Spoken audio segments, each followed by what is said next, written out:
Well, good afternoon, everyone. My name is David Konisky. I'm a professor at the O'Neill School of Public and Environmental Affairs at Indiana University.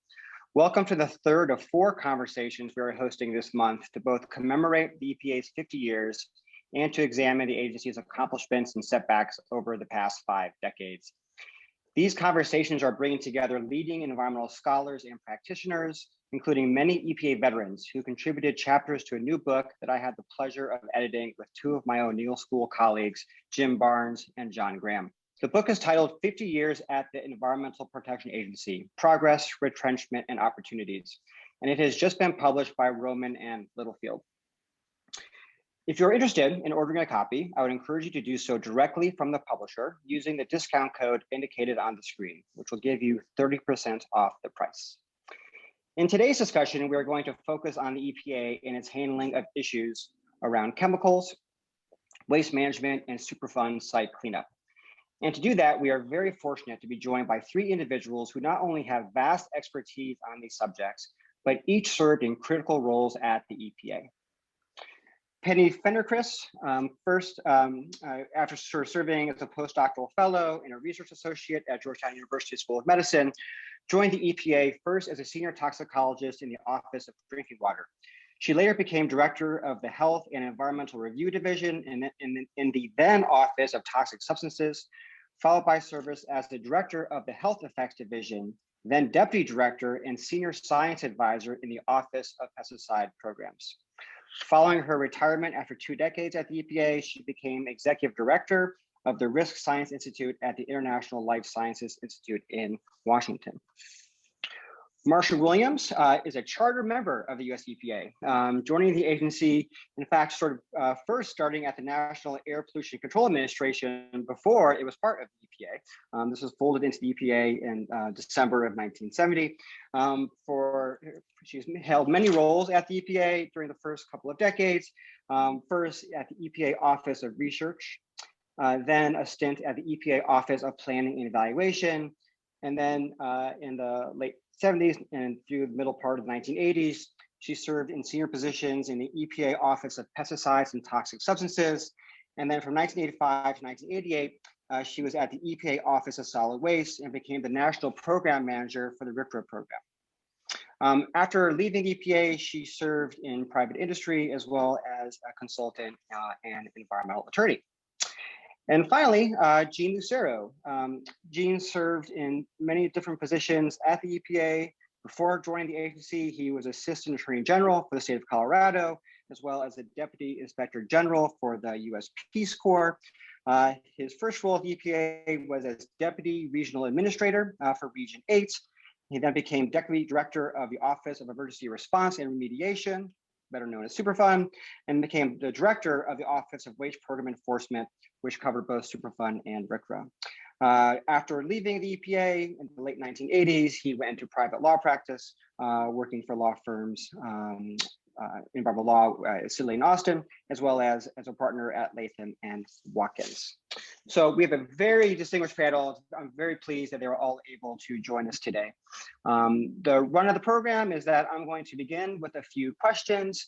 As you have questions, please enter them into the chat window, and we will get to as many of them as we can as time allows. So with that, let's get started. Marcia, Gene, Penny, thank you for being with us today. Really appreciate your time. So the first question, as you think back to the early decades of the EPA, what were the main challenges that confronted the agency in addressing chemicals and waste issues? Penny, for you, regarding chemicals and toxic substances, Marcia, for you, regarding solid and hazardous waste management, and for Gene, regarding cleanup of Superfund sites. Penny, would you like to get us started? Sure, be happy to. Well, if you think of day one of EPA's existence, there was no TSCA. There was no federal framework for addressing commodity chemicals. That didn't occur till about 5 years later.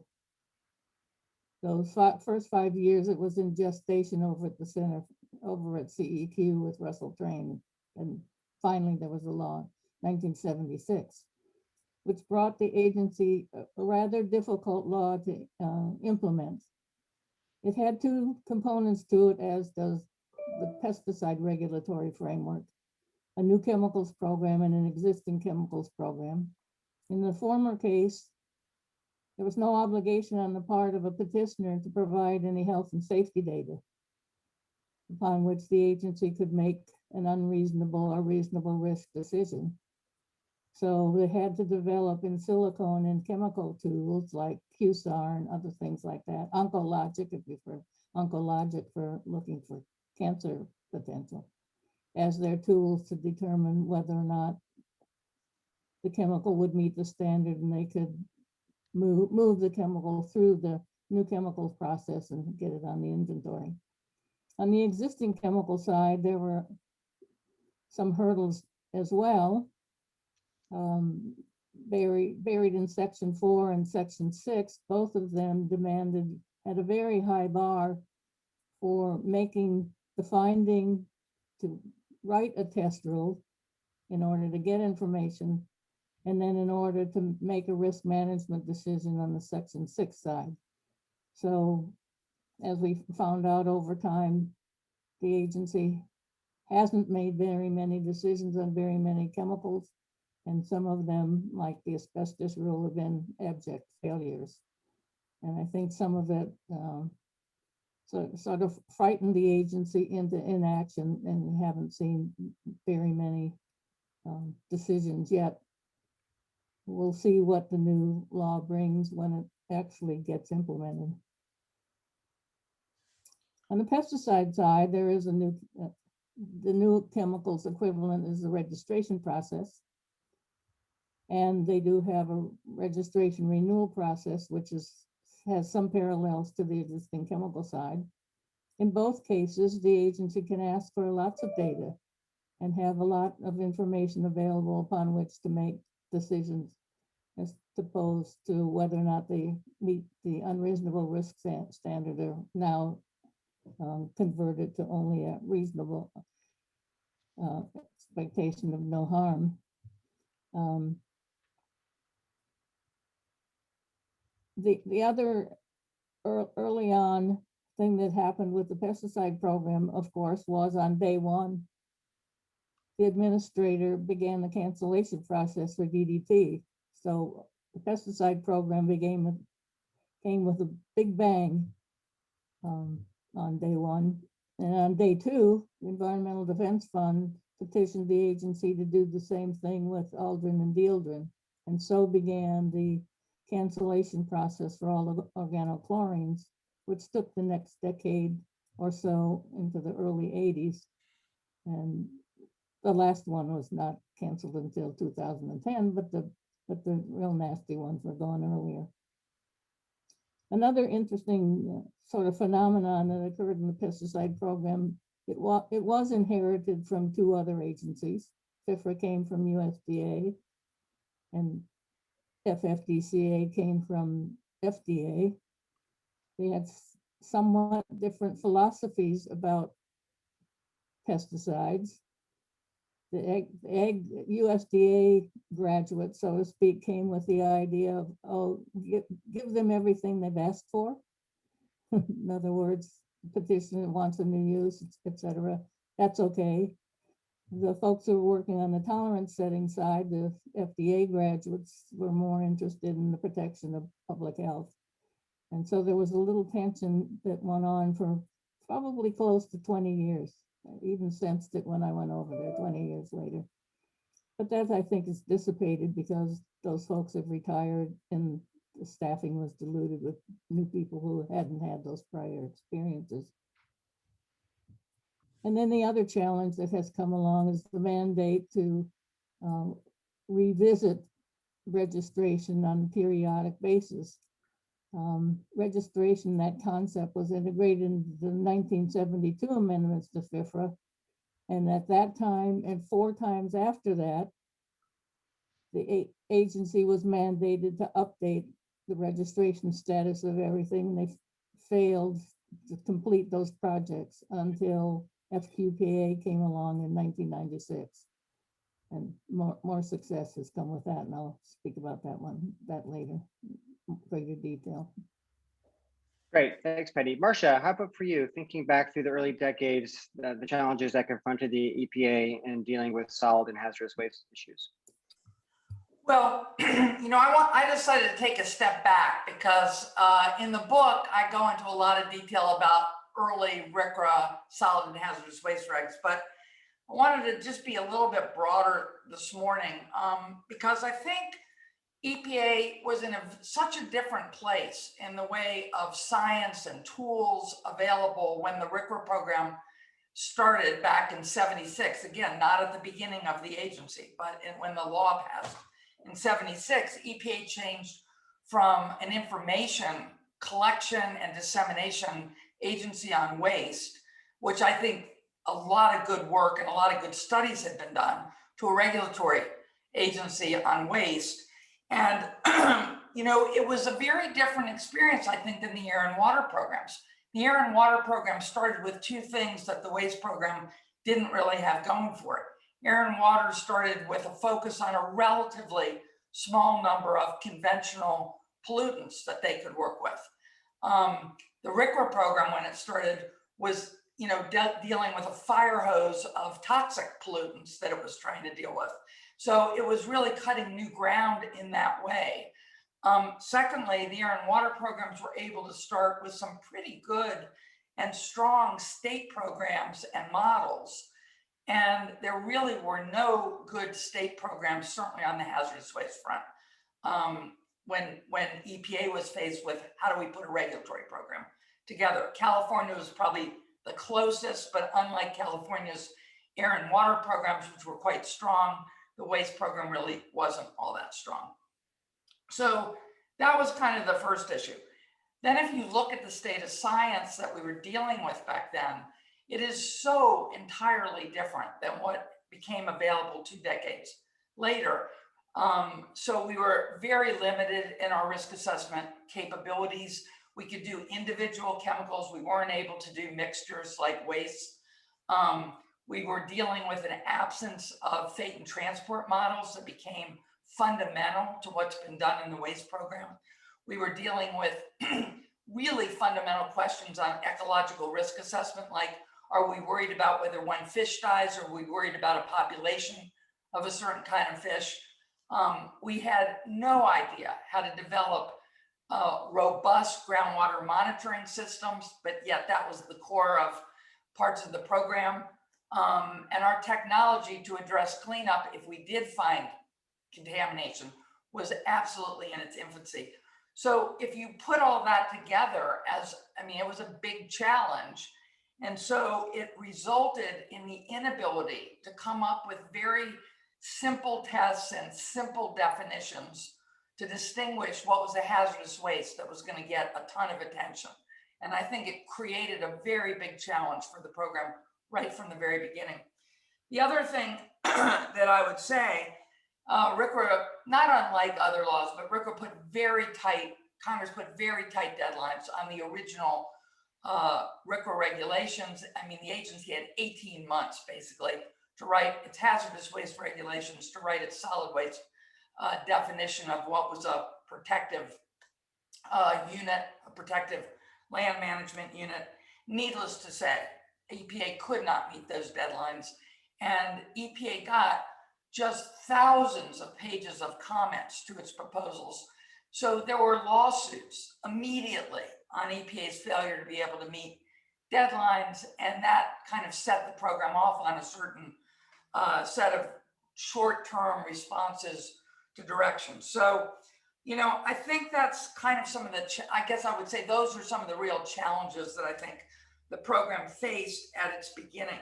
The last one I would mention is that Congress set very different frameworks in place for what it wanted from EPA on the solid waste side and on the hazardous waste side. In both cases, it wanted a state-based implementation program. But on the solid waste side, EPA was really only charged with defining what was an open dump and what was a satisfactory land-based facility. On the hazardous waste side, EPA was supposed to develop a complete, cradle to grave framework, but the states were the ones that were supposed to implement that framework. And that created, again, both certain tensions as well as a lot of challenges to move from the regulatory program and the design of it to the actual implementation of a program, which is kind of a lot of what I was facing when I first got to RCRA in 1985. So I think, let me stop with that. In the book, there's tons of information that's more focused on the actual regulatory challenges, but I think this backdrop really set the stage for what was so challenging. Great, thanks, Marcia. So Gene, Superfund comes around 1980, 10 years after the agency's been around, but yet still came with its own set of challenges. So in that early sort of period of time, what really stands out to you as being critical for the challenges, opportunities that the EPA faced in implementing that program? Well, I think it's important to understand how CERCLA came to be. It had been the subject of potential legislation for almost 2 years without any significant progress. The election came up in 1980. Jimmy Carter got trounced. And as he was thinking about his legacy, he knew he had to call a lame duck session of Congress to come in and enact a increase in the debt ceiling. And he added Superfund to that agenda. And it passed. And it became, as Ann Gorsuch said to senior management in the regions the first time we met her, her program was Superfund. And she did not want a long-term program. She wanted a 5-year program, which was the term of the statute. And she wanted success such that it didn't need to be reauthorized as a federal program and that states could pick it up. So as I was thinking about our presentation today, I was trying to think of an analogy to help the listeners and viewers to understand this. This is sort of like an old-time Western. The bad guys have robbed the bank and you're the sheriff. You have a small problem. You don't have the saddle on your horse. Your horse is in the stable and your gun's not around and you haven't found the ammunition. You had to get up with a loaded gun, saddled, and out to catch those bank robbers in a hurry. The problem was EPA didn't know exactly what its problem was. It had some sense of what the problem sites were, but it was a very small part of the universe. So one of the first issues was, well, how big of a problem are we dealing with? The second problem that EPA had is, what are we supposed to do about it? Are we supposed to take short-term responses, or should we be looking for longer-term responses? How significant should it be? Should it be complete cleanups? A lot of the sites involved difficult technical problems, and you had to have this whole program up and running in the first year. It was a program not unlike RCRA, not unlike TSCA, which needed a couple of years just for people to work through the issues and the approaches and build a support for it with inside and outside the agency. There wasn't time. And so EPA was constantly running, but it wasn't hitting the mark all the time. It just was too much expected in too short a time. Great, thank you for that really interesting insight and set of perspectives. So I guess we gave you sort of a really difficult task in the book, which was to take a 50-year view of the EPA in these very sort of complicated areas of policy. So I'm sort of curious if you could sort of synthesize, or if you could identify, key successes as you look back over the 5 years. What really stands out to you in each of these different areas? There's sort of 1 or 2 major accomplishments that you think everybody should know about.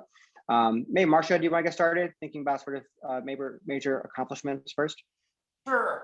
Actually, this is challenging because when you looked over a short time frame, it was kind of hard to find them. And when you looked over a 50-year time frame, I think there really was a lot of progress. So I kind of flagged 5 things quickly. The first was the elimination of open dumps for municipal solid waste. I mean, that was a huge issue in the 60s and 70s, when right after EPA was formed. there were something on the order of 20 to 30,000 at least open dumps all over the country, each of them at least doing localized damage, if not more regional damage. And that's gone. That's a success story. I think on the hazardous waste side, I would say that, the biggest thing I would say is the shift away from land management of hazardous waste. That the history of that was there from long before EPA. And EPA's early efforts were just to make land management better. It wasn't to really change it. We have to give Congress the credit at some level for saying you've got to stop land disposing of untreated hazardous waste in the ground. But it was EPA that figured out a way to make that program work. And I think it's been quite successful. And if you look at when I came to the RCRA program in 1985, we had like 5,000 hazardous waste treatment, storage, and disposal facilities to deal with, 1,500 of which were land-based. Those were both commercial and non-commercial. Today, there's a handful. I mean, you're talking about less than 50 total. So it's been a major shift, and I think a success story. I think the third thing is the RCRA Corrective Action Program. That is not a program, again, that moved quickly, and it's taken some time to be effective. But, effectively, it's dealing with 3,500, 4,000 sites, cleaning them up, just like Superfund. It doesn't get the kind of visibility that Superfund gets, but a very large number of sites now, 30 years after the program has started, have made major improvements and cleanup. And, redevelopment has happened on these sites. And I think it's a success story. The last two are one, I think, is the underground storage tank program, which I actually only ran for about 4 weeks before they transferred into its own office under Ron Brand. Ron Brand did a terrific job with that program.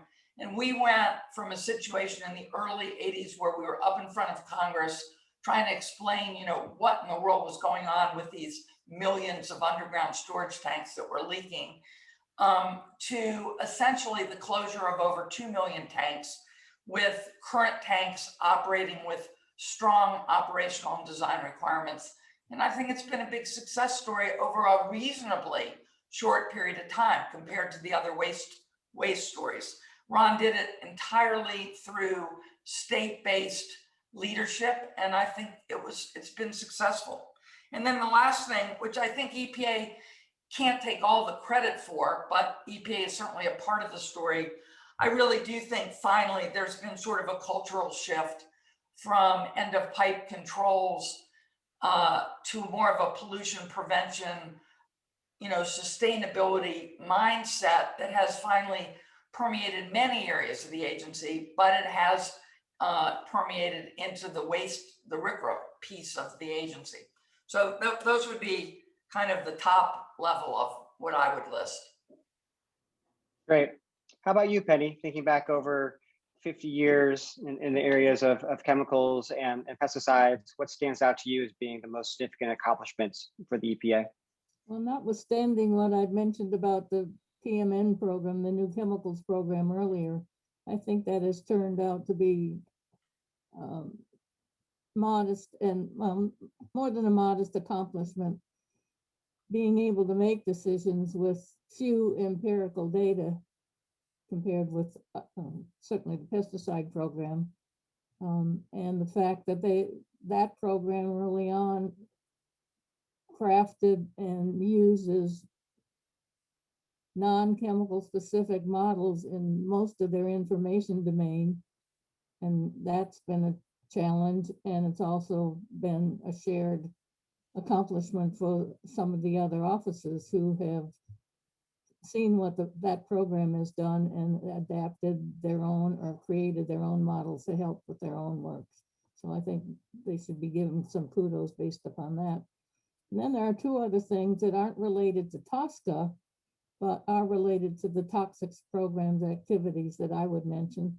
One came with EPA, and that was the creation of the toxics release inventory, which was one of the first large-scale information sharing activities that the agency did.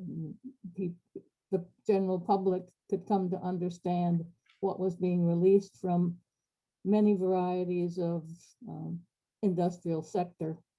And it also has turned out to be a sort of a peer pressure mechanism. It's not regulatory. It wasn't end of the pipes like NPDES program, permitting program or anything. But I think companies would look at their data from year to year and say, oh, that's too much stuff coming out of the end of our pipes. I think we need to do something to have our numbers be lower next year. And we've seen reductions in many industry settings over the years because of that. And another area that the toxics program has managed is safer choice. It started out as designed for the environment. And that was prompted by the passage of the Pollution Prevention Act. And it also signaled the beginning of the green chemistry movement, where the push started in earnest to find safer alternatives to existing chemicals in virtually every sector of commerce. Great. Gene, thinking about Superfund, what stands out to you as being among the most significant accomplishments? I'd probably focus on two things, which they're not actually direct agency accomplishments, but it's what the circular program was able to create or cause. As the program got started, it engaged a whole large number of companies that were potentially responsible. And so suddenly you would have PRP meetings at sites where, in fact, hundreds of parties, sometimes multiple hundreds of parties would show up, and each would need their own consultants. They need to have some ability to assess the problem.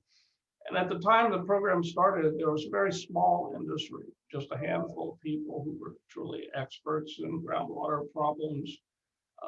Not a lot of folks who had worked on or thought about how to approach CERCLA. And what we have today, 2 decades, 3 decades, 4 decades later from 1980 is we have a whole industry of expertise and experts who are now in the position to help folks address this. And Superfund had a big effect on that because it was such a massive push right there at the start of the 1980s.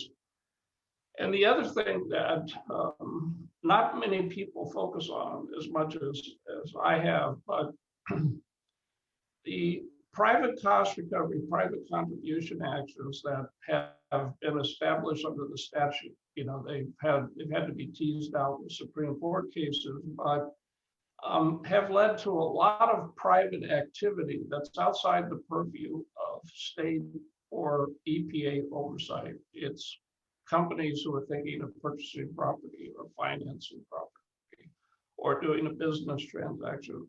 They now all think about, are we buying into a Superfund problem or Superfund-like problem?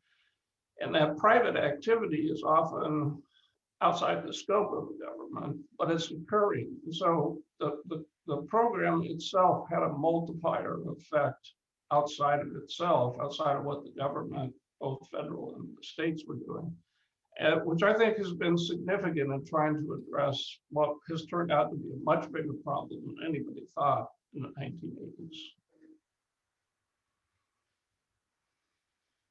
Great. So just a reminder to everybody in the audience, now would be a great time to begin adding questions to the chat. I will look to those questions here in a few minutes. To the panelists, I just asked you about accomplishments and successes.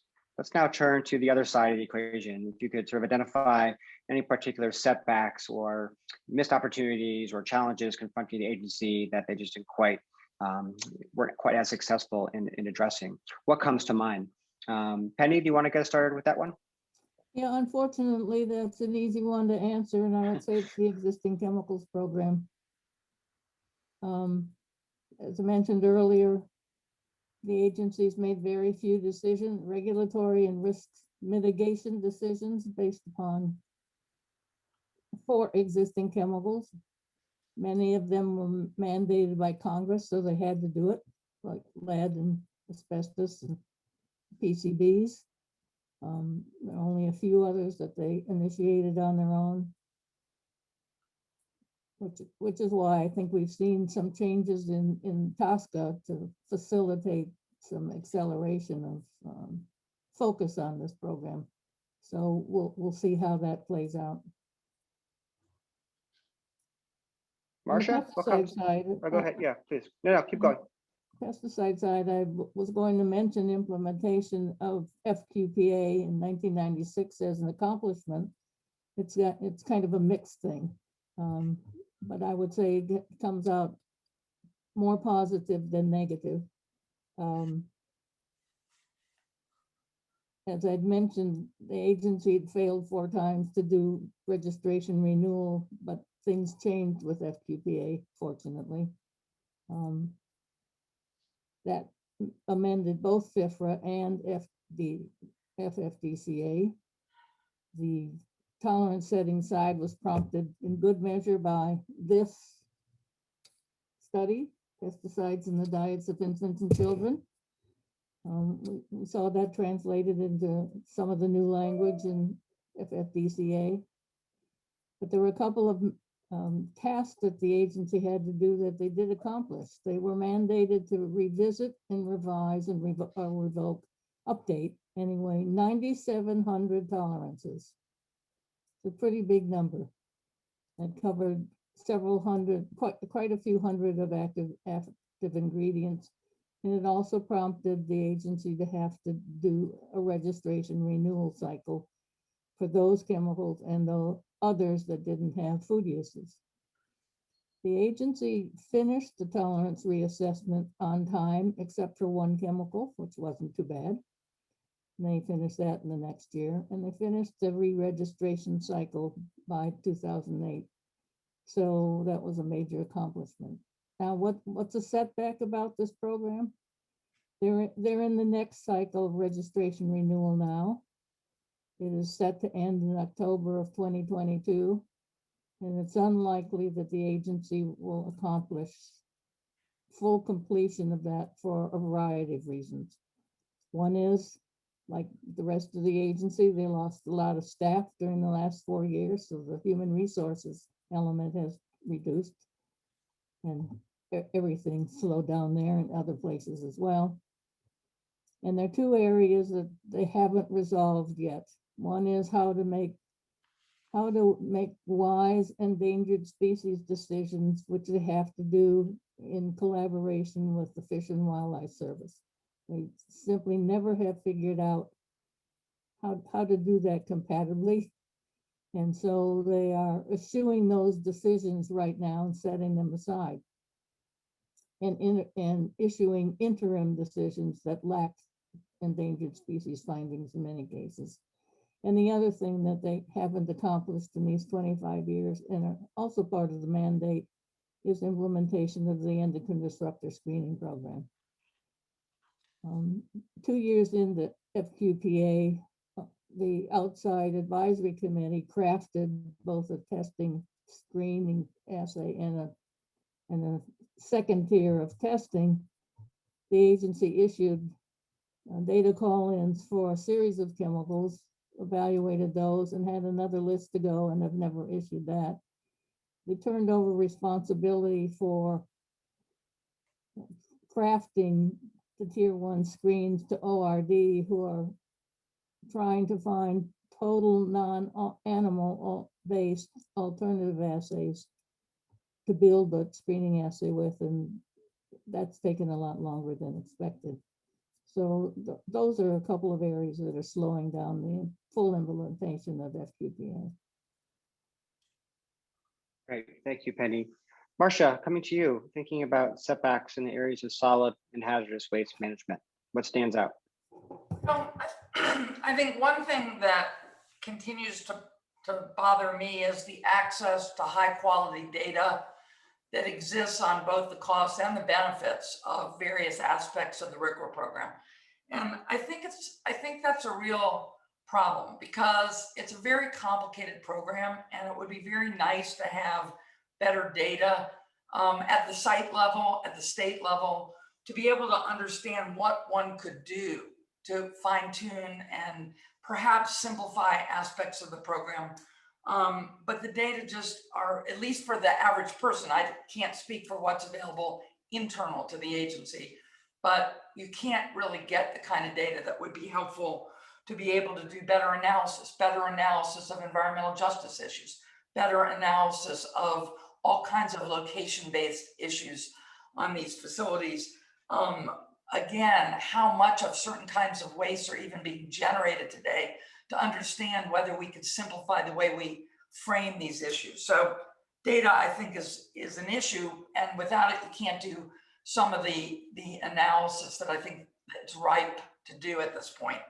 I also think we're suffering from the fact that the hazardous waste program was built with a model of industrial facilities as its basic model. Fixed number of facilities, certain kinds of activities. It really wasn't a model built for the service industry, the retail industry. What happens when you have a national disaster and you have a whole bunch of waste from a fire or a flood, and you try and apply RCRA hazardous waste requirements to this, and none of it works very well. But the framework has been kind of cast in a way that it's made to apply to everything. I think it's time to try and relook at that. And then I think generally, we have focused so much from an EPA standpoint federally on hazardous waste. Coal ash, I think, while it took 35 years to get the federal coal ash work to a pretty good place, it's not done yet, okay, but it took 35 years. We have tons of industrial, agricultural, solid waste, mining waste, oil and gas waste, and it's the same issue. Some states are pretty good, some states are less good. There's no federal sort of framework or overview like was put in place for coal ash. And I'm not saying it needs to be anything like the federal hazardous waste program. In fact, it shouldn't be. But there should be some fundamental kind of level above which state programs need to function. When I look at certain states and see that there's no permit program today for management of industrial solid waste, as long as it's on site, that seems like a pretty significant gap. So I think there's a lot of work that can be done to make it better. It doesn't take away the successes, but there's plenty left that could be done. And those kinds of activities would make the program simpler to apply, therefore better to implement, and it would prevent kind of going a mile deep on something and be very shallow in coverage on other things. Gene, thinking about Superfund, what stand out as major setbacks or unmet challenges for the agency?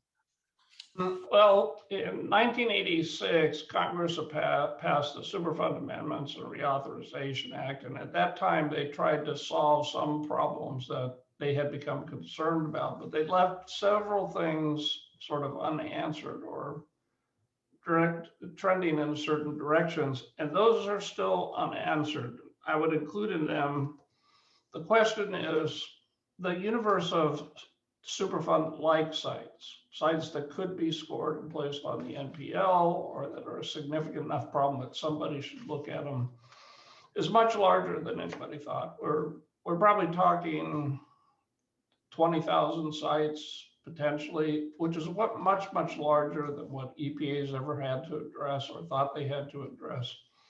And so the question that comes up is, well, do we really need what Congress picked as its direction in 1986, a trend towards complete remedies, where the discussion at the time was, when you finished, you could eat the dirt, you could drink the groundwater, you didn't have to have treatment, you didn't have to do anything.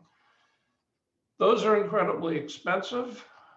They're difficult to do, and as we've now seen with sediment sites and groundwater sites, regional groundwater sites, they're going to take years to accomplish.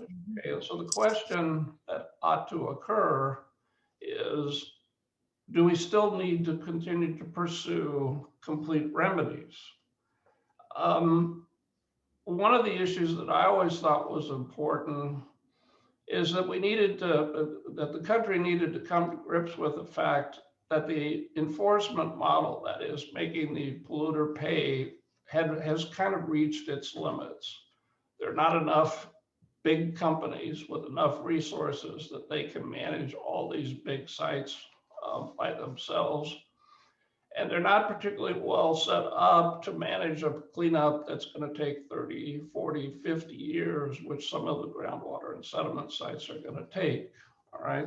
And so the question should be revisited. It should have been revisited in 1984, 85, and 86, and it wasn't, which is, should there be a bigger public role, a public financing responsibility for the cleanup? Okay. EPA relies heavily on an enforcement lead process to try to get private parties to assume those responsibilities. And as I suggested, that's a problem.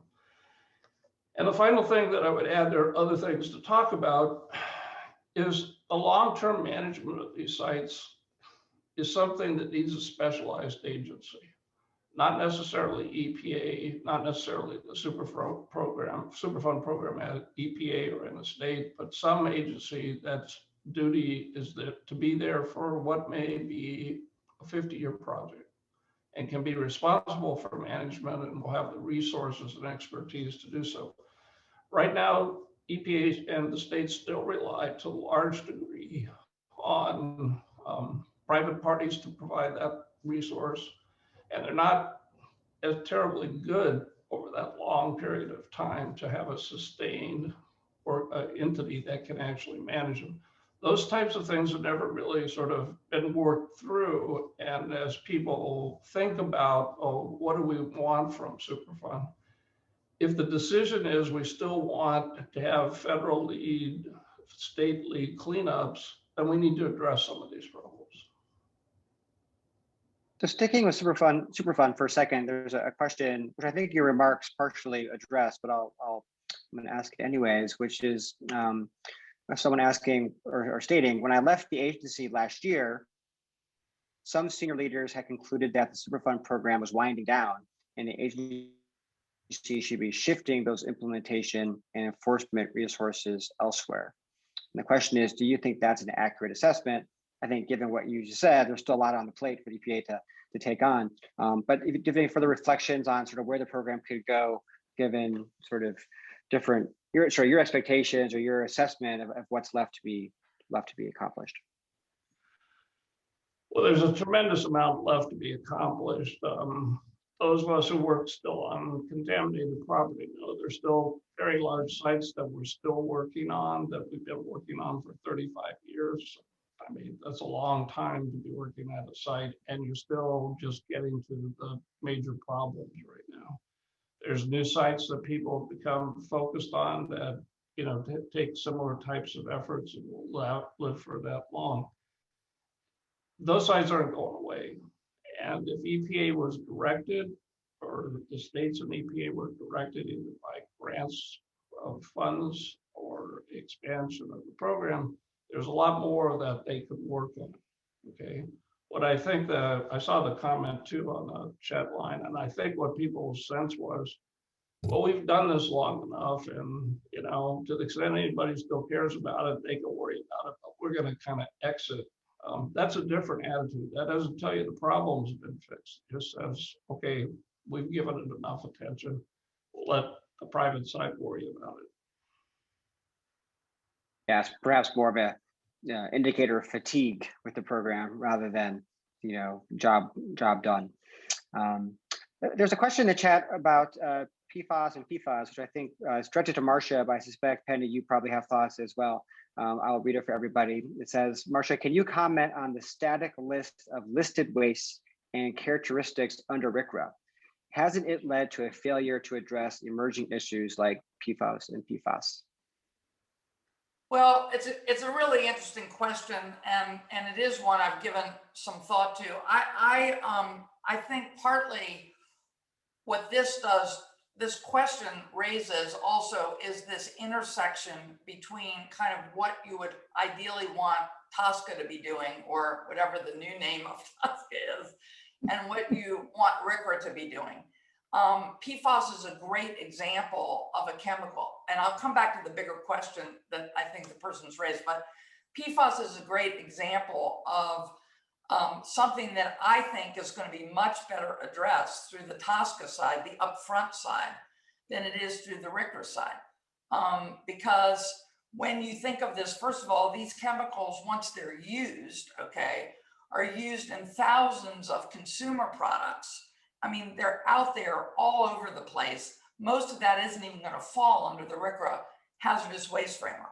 So one way that RCRA can address this is to upgrade industrial solid waste standards across the board, okay? It isn't necessarily to make this a hazardous waste, because a lot of it's going to fall outside of hazardous waste.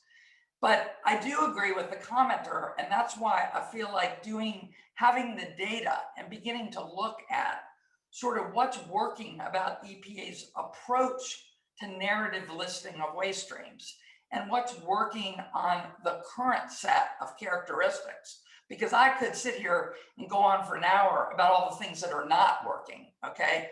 But I would like to see the data that even tells me how much of the waste is coming in under certain discrete categories to understand how we could fine tune this.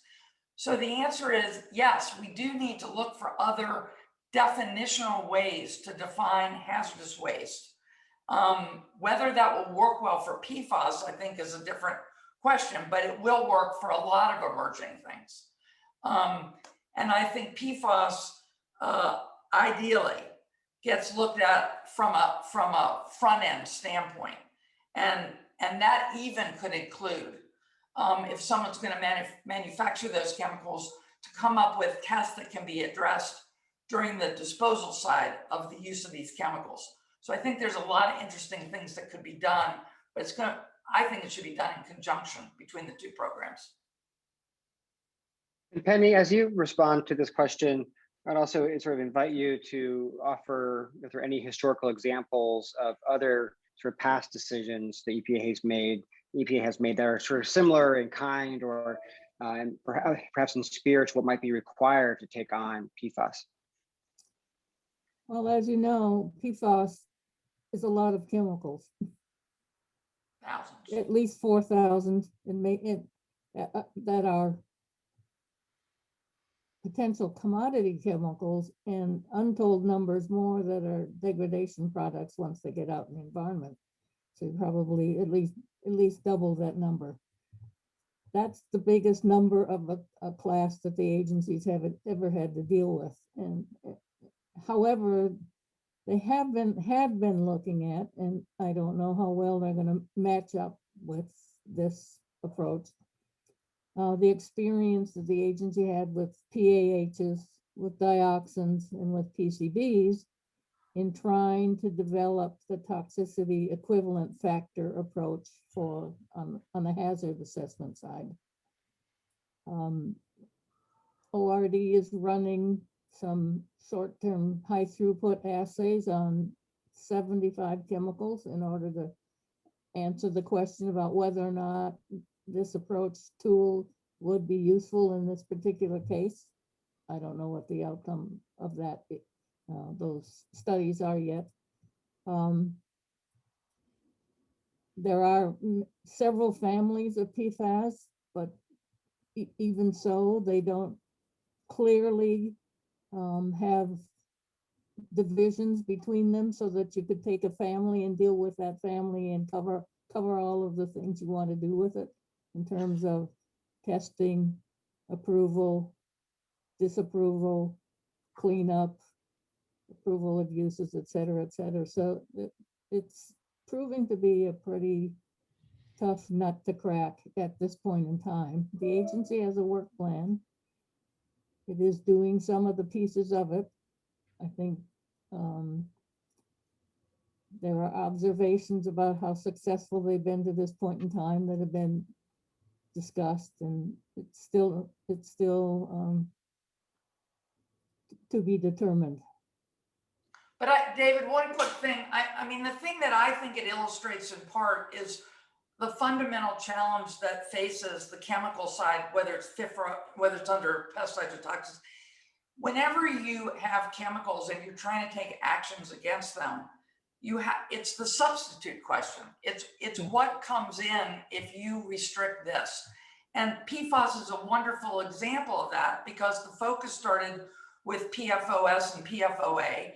And, EPA was successful in doing a voluntary phase out with a lot of the big manufacturers. But what happened is you then, got, without thinking through necessarily fully what was going to happen, we got even bigger expansions going from C8 to C4. And now you have even a bigger problem, and you hadn't thought about what to do about that stuff at the front end. And so I think we've got this everything's tied to everything else kind of issue. And then you combine that with what should a regulatory agency like EPA do with regard to the precautionary principle? What does the agency do while it doesn't have enough information to make regulatory decisions? And I think that's a really important policy decision that has been there for a long time and been some of the fundamental stress between the environmental community and the agency. And the agency really needs to take on that big policy question, because they may not have the proof to regulate or do things under their current statutory authorities, but they really should be thinking about how not to let a problem continue to proliferate while we're trying to collect the data. And I think this is a perfect illustration. Yeah, Marcia makes a good point. When 3M and DuPont agreed to phase out their production of the 2 chemicals, and then the other 6 companies joined in with the stewardship program, the agency started receiving pre-manufacturing notices and handled at least, I think I saw a number somewhere, at least 1,200 or close to 2,000, and approved a lot of those with data requirements, but didn't say no.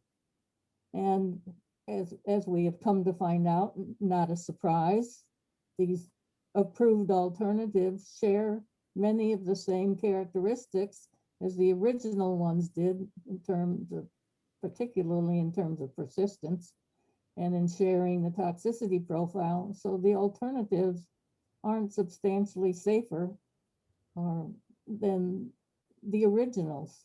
And so Marcia's point about unintended consequences, quite frankly, I would not have considered that an unexpected consequence. So I don't know what the agency was thinking at that time, frankly, when they approved all of them.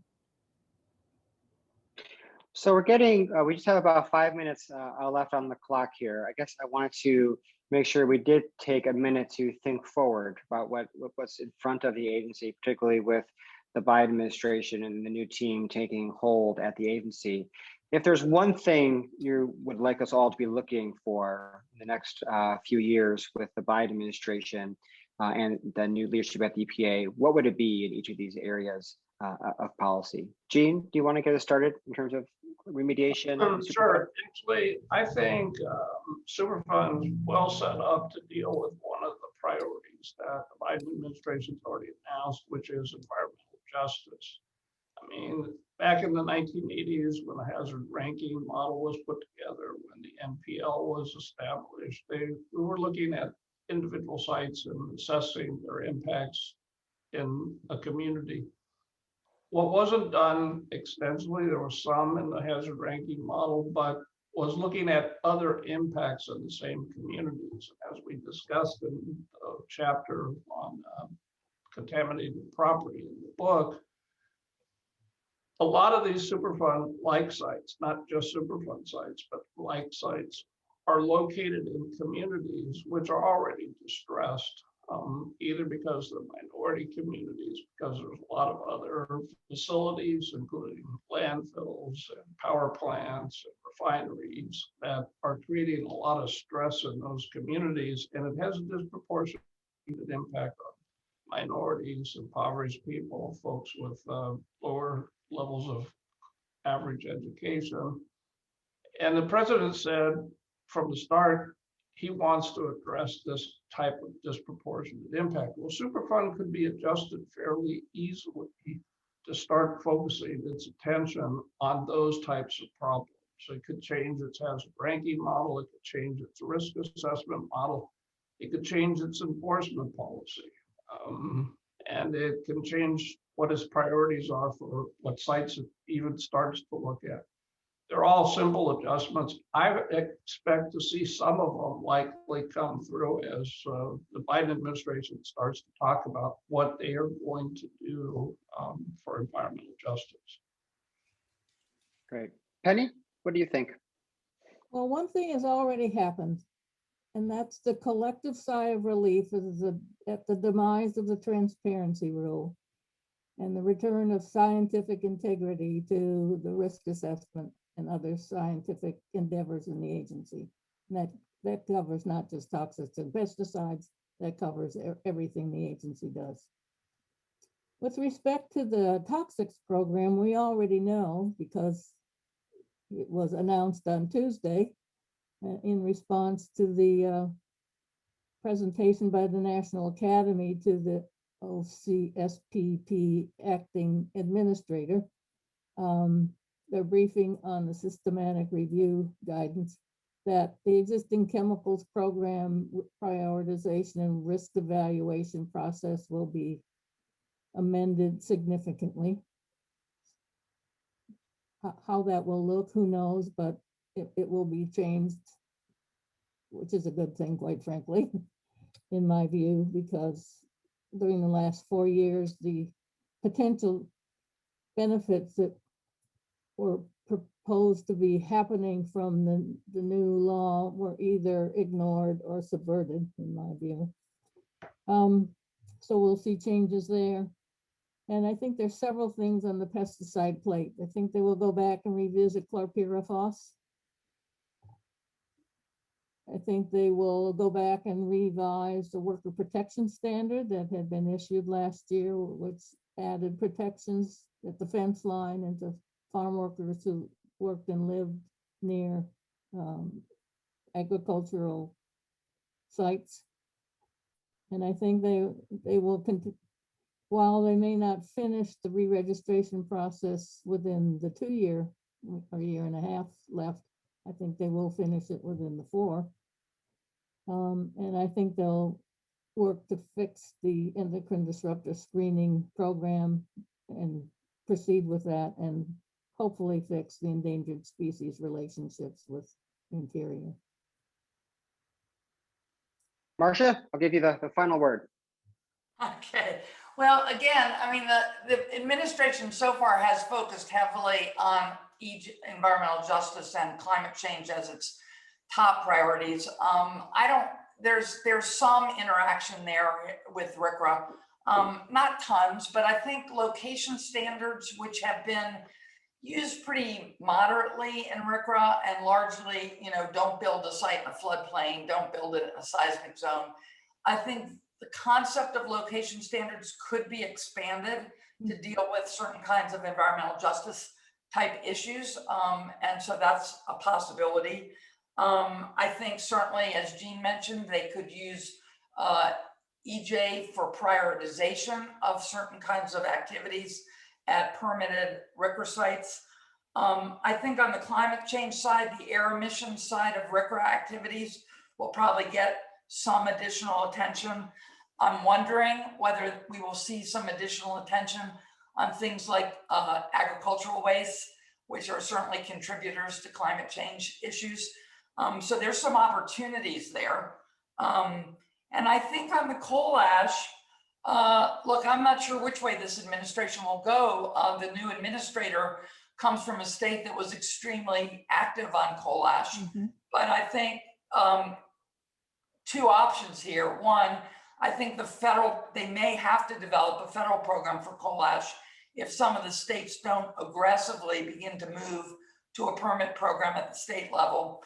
But along with that, for sure, there'll be, I think, an effort put on getting strong state programs authorized to implement the coal ash rule. And I think EPA will finish the coal ash rule on legacy coal ash ponds. So anyway, that otherwise, I think it may largely be kind of a continuation of the program. I wish it would look at some of the enhancement opportunities that we talked about. Great. Well, Jean, Marcia, Penny, thank you very much for your time this afternoon. It was wonderful to have you as contributors to the edited volume on the EPA. Thanks to everybody in the audience for your participation. We have one more event coming up next Wednesday at noon. We'll feature authors who wrote about science, economics, and politics. So look forward to having you participate in that event as well. Until then, good afternoon. Thanks, everybody.